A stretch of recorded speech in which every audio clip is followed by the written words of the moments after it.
Rev up your engines!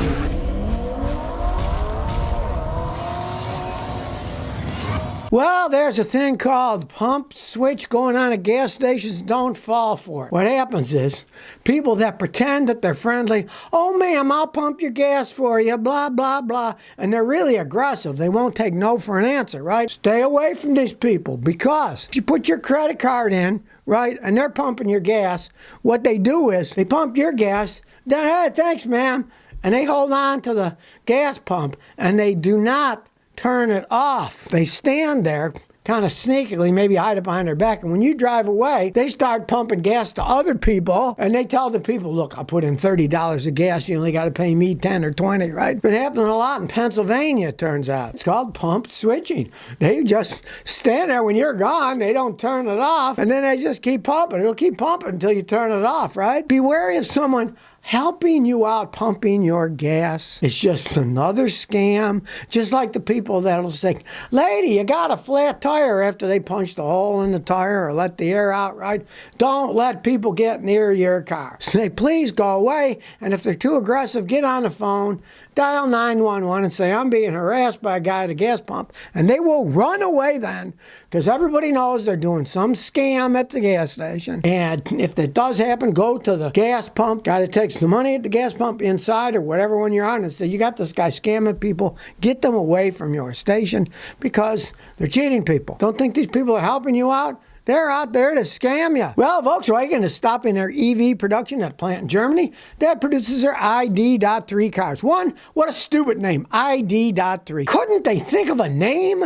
I mean, it's just getting to be ridiculous how they're naming cars. But aside from that, people aren't buying them. The Germans now, the subsidies is going away in Germany. People aren't buying a car. And even in a smaller country like Germany, people still drive reasonable distances, and they're obviously finding out electric cars aren't what they want. So they're going to stop building them and close the plant down in Dresden, and here's what they say. By ending ID.3 production at the plant, Volkswagen could save around 20 million euros. That's $21.3 million.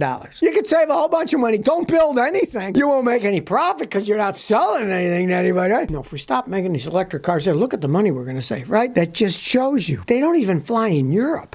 How are they going to fly in the United States, right? Ford's losing billions on their electric cars. Of course, Ford's whining away to the government, please give us more subsidies, give us more subsidies. Well, look what's happening in Germany now. The subsidies are going away for these Volkswagens. People aren't buying them, and they're shutting the plant down. Let the Germans be a guinea pig. That maybe these electric cars aren't going to pan out. If they can't pan out in Europe, what hope do they have of panning out over here? A bigger country where people don't like planning ahead. They want to get in their car and drive. They don't have to worry about, oh, did I charge it up enough? Oh, did I warm the battery up in the winter because it's cold and I got to put it in a heated garage? How many people have heated garages? Not that many people, right? The Germans, maybe they're the canary in a coal mine and they're starting to drop. Maybe we should stop pushing these electric vehicles that aren't passing even in an eco-friendly country like Germany. But they're shutting down production of that plant. And Volkswagen says, well, we're shutting it down to save money. Yeah. You got a company that builds cars. You stop building cars. You save money not building the cars. But you're not making any money selling something that doesn't exist. Well, here's an interesting one. Stellantis, they're having the big labor negotiations with the other big three, with the Union of Auto Workers. And here's one of the things they decided that they wanted in their negotiations. Stellantis NV is seeking the unilateral right to sell its Auburn Hills headquarters and technical center, one of 18 facilities it could sell as part of the latest offer from the UAW. So in other words, they want to get rid of their factories and their office buildings here in the United States, right? Now realize, it's Stellantis. Let's see. Who's the major player in that? Well, Fiat and Peugeot. And then what's left of Chrysler, tiny little bit, right? They don't give a crap about American workers. They've already moved tons of their production south of the border to Mexico, right? I mean, take a look where your Dodge trucks are made. They're made in Mexico. GM trucks, they're made in Mexico. Most of their parts are made in Mexico. So, they're just trying to get out of the United States, and that's their deal with the union workers. Well, we'll pay you more, but we're going to shut all these places down, too, and soon you won't have a job at all. That reminds me, age ages ago, a company that makes those spiral batteries, right, someplace up north, and then they opened a factory in Mexico, and then they said, oh, don't worry, that's just to sell batteries around the rest of the world because we can't make enough in the United States. And guess what? Now they're all made in Mexico. They shut the American factory down. And that's what these guys are planning for. Any fool can see that. You have to be a blind man not to understand what these guys are trying to pull, especially Stellantis. They're just trying to get out of the United States. Michael Fair's 1991 says, I want a head gasket sealer for heavy machinery diesel engine. Okay, I have a Bobcat with a blown head gasket. Which head gasket sealer should I buy for this engine? Don't waste your money on sealer. It's a diesel engine. The compression in a diesel engine is so much more than a gasoline engine. I have never, ever seen any sealer stop a leak on that immense pressure. Diesel engines don't have an ignition system. They don't have a spark that fires to blow the gasoline.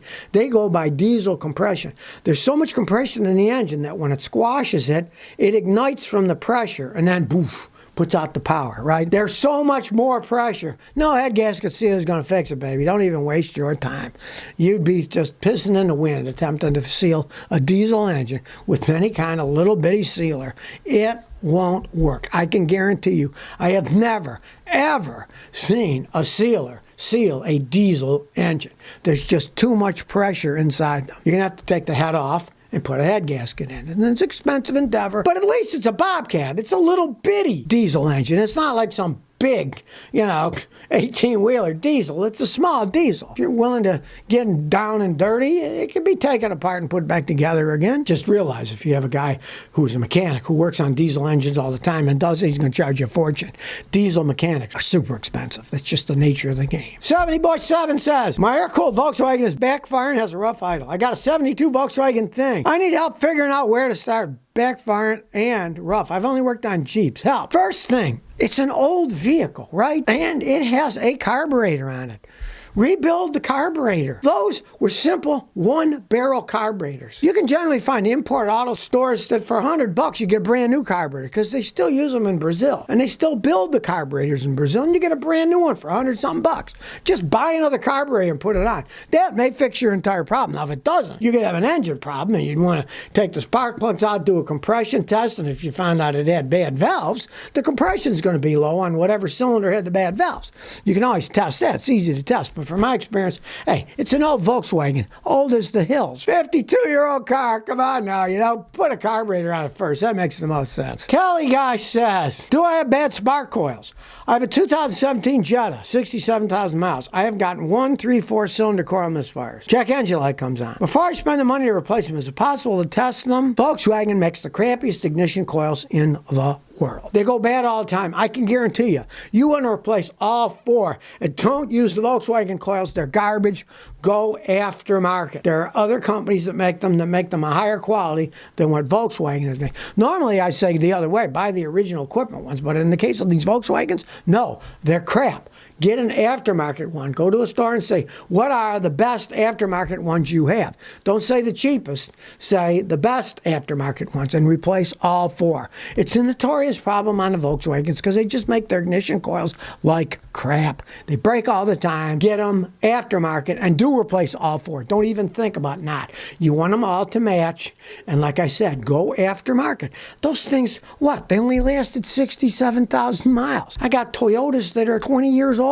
They're still the original coils. They still work perfectly fine. So don't buy the Volkswagen coils. Buy aftermarket because some of the aftermarket ones are actually better made than the crap that Volkswagen's putting on them. Whatchamacallit says, what are your thoughts on a 2023 Ford Transit 350 motorhome with the Ford 3.5-liter twin-turbo EcoBoost engine 10-speed auto? It'll be used for traveling. Do you think it can last 150,000 miles? Well, it could, but it's probably going to get a lot of repairs. That is a V6 engine with 2 turbos and GDI fuel injection system. There's so much pressure in that engine, they generally wear out before that, especially the turbos. If you even talk to the Ford engineers, they pretty much say, well, the turbos should last 100,000 miles. Okay, there's 2 of them, 100,000. He wants 150,000. 100,000. If he had to replace those 2 turbos, that's a lot of money. It's a big, heavy motorhome. It's not made for a 6-cylinder engine. Yeah, the twin turbos, once they spin up, with GDI have a lot of horsepower once they get rolling, so it'll be a dog when you start to take off. It's not going to last 150,000 miles. I have seen them go